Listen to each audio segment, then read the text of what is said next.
आप देख रहे हैं जेवर 24। आपके साथ मैं हूं मोहित कर्णेश ठाकुर। सुखदेव गोगामाड़ी केस को लेकर पूरे देश में बवाल मचा हुआ है। हाल में ही सुखदेव गोगामाड़ी की उनके ही घर, इसके बाद पूरे राजस्थान में चिंगारी भड़की और अब ये चिंगारी राजस्थान से भड़कते भड़कते दूसरे राज्यों में भी आ गई। आज हमारे साथ गीता भाटी मौजूद है। गीता भाटी किसी परिचय की मोहताज नहीं है। किसानों के लिए बहुत लंबे समय से काम कर रही हैं और राष्ट्रीय राजपूत करणी सेना की राष्ट्रीय महासचिव भी हैं। गीता भाटी जी, सुखदेव गोगामाड़ी की हत्या हो गई है, कुछ लोगों ने गोली मारकर हत्या की। क्या लगता है आपको, कैसे देखती हैं इसे? देखो, मैं तो इसे ऐसे देखती हूँ कि कहीं ना कहीं क्षत्रिय समाज और राजपूतों को दबाने का काम किया जा रहा है और डराने का काम किया जा रहा है। अगर ऐसा ना होता तो हमारे समाज के, हमारे इतनी पूरी जनता की सेवा करने वाले सुखदेव भाई की इस तरह से निर्मम हत्या नहीं की जाती। और एक एक करके पहले जो है हत्याएं हुई हैं। मैं नाम तो उनका भैया का भूल रही हूँ, आनंद पाल थे क्या, उनकी भी हत्या कर दी गई थी। आज इनकी हत्या कर दी गई। इस तरह से एक एक को चुन चुन के मारना और सरकार कुछ ना कर पाना, ये बड़ी विफलता और निंदनीय हरकत है। इस तरह तो समाज में कोई भी व्यक्ति किसी की सेवा करने के लिए आगे आएगा ही नहीं। आज ये राजपूतों को दबाना चाहते हैं तो ये गलतफहमी है। राजपूत समाज तो हमेशा से कुर्बानियाँ देता रहा है। ये तो छल से मारा है।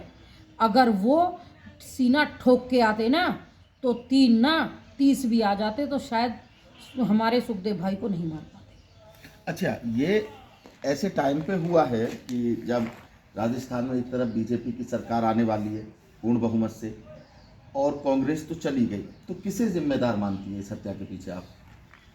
देखो, हत्या के पीछे तो अभी जब 10 महीने पहले पंजाब पुलिस खुलेआम ये बता चुकी थी कि भाई कांग्रेस सरकार को, वहाँ के जो मुख्यमंत्री थे कि भैया आप इनकी और प्रशासन को भी, पुलिस को बाकायदा लेटर लिख के ये सूचना दी गई थी कि इनका सुखदेव गोगामाड़ी का हत्या करने की साजिश रची जा रही है, तो उन्हें अलर्ट होना चाहिए था और उन्हें तुरंत सिक्योरिटी देते। अगर वो सिक्योरिटी दे चुके होते तो हो सकता है कि आज ये निर्मम हत्या नहीं होती।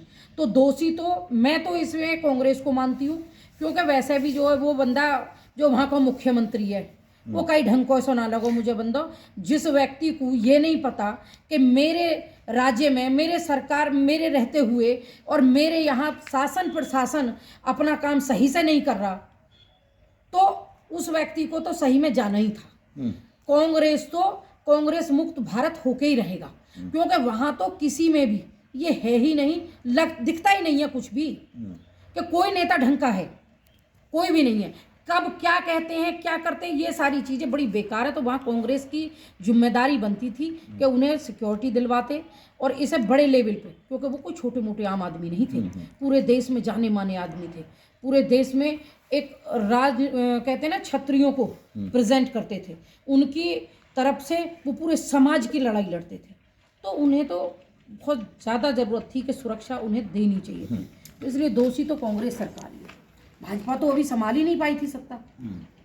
लेकिन भाजपा दोषी तब मानेंगे जब वो उन्हें, अगर दोष में सख्त से सख्त सजा का मतलब है कि उनका एनकाउंटर होना, जैसे उन्होंने निर्ममता से हत्या की, एक अपराधी को बैठा के जेल में, उन्हें रिश्तेदारी निभाने की जरूरत नहीं है ऐसे अपराधियों को। लेकिन राजपूत समाज में पूरा आक्रोश है, देख रहे हैं सड़क पर, आप पूरा राजस्थान भी बंद है। तो आप तो करणी सेना की नेता भी हैं और राजपूत समाज से भी आती हैं, तो और क्या मांगे होंगी आने वाली सरकार से, बीजेपी की जो सरकार है, सुखदेव गोगामाड़ी केस को लेकर?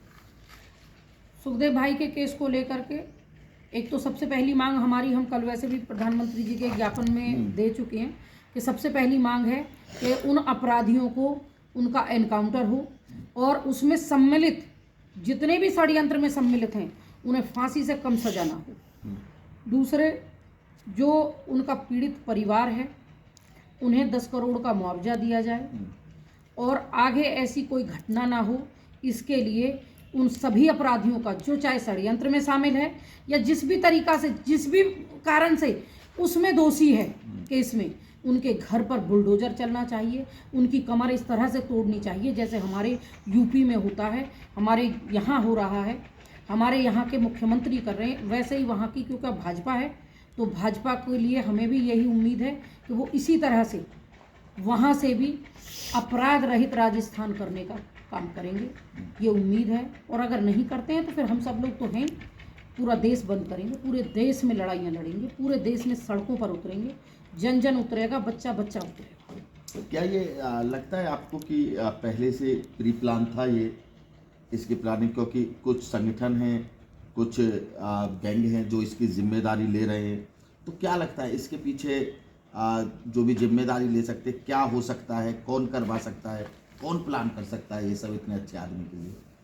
देखो, जब व्यक्ति निकल के समाज से, एक छोटे तबके से निकल के ऊपर जाता है ना, और समाज पूछने लगता है, शायद कहीं ना कहीं उन्हें उम्मीद होगी, उन्हें लग रहा होगा षड्यंत्रकारियों को ये कहीं कल को कोई बड़ी पावर में ना आ जाए और ऐसा ना हो जाए कि ये हमारे हाथ से निकल जाए, तो कहीं ना कहीं इसमें राजनीतिक भी षड्यंत्र हो सकता है।